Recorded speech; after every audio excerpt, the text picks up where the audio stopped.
Here's what we know about the Manhattan District Attorney's criminal indictment process against Donald Trump. Michael Cohen testified to the grand jury on Monday. Cohen is testifying again today, reportedly starting in the early afternoon. He's widely believed to be the final witness. So when will the indictment actually be issued? That takes us into the territory of hints, incomplete information, and educated guesses.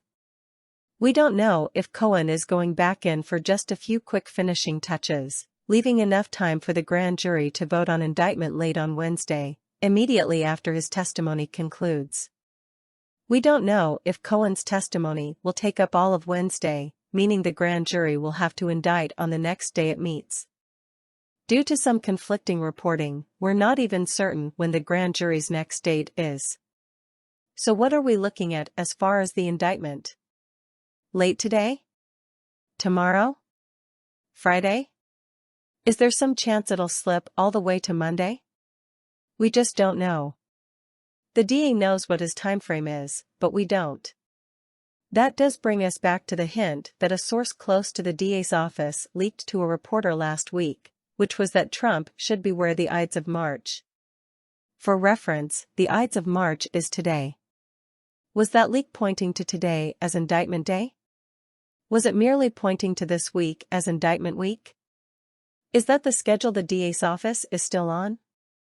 When it comes to the specific timing of the indictment, there are just so many more questions than answers right now. At this point, every legal expert is predicting a slightly different date. One comical thing I did notice. Various respected legal experts on social media have been pointing to different days this week as the most likely for indictment. But MSNBC somehow managed to put the one legal expert on air yesterday who had the most pessimistic prediction of them all, which is that the indictment will somehow take another 7 to 10 days. It's remarkable how MSNBC always manages to find whichever legal expert just happens to have the bleakest prediction about any given scenario, and gives airtime to that expert. It's a reminder that you have to keep your eyes open when it comes to how the media likes to portray these things. If you didn't take the time to survey what the various legal experts out there are actually saying, and just relied on what you were hearing on MSNBC, you'd think 7 to 10 days was somehow the consensus among legal experts. It's not.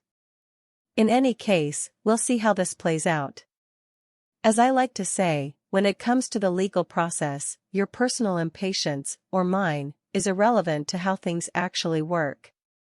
Your expectation, or mine, of how long these things should take is of no relevance to how long they actually take.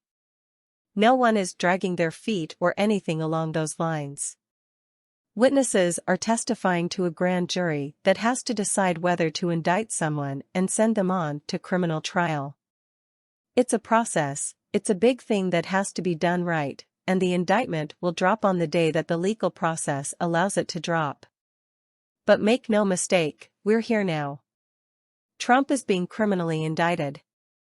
We're all waiting with champagne. Trump is surely sick to his stomach.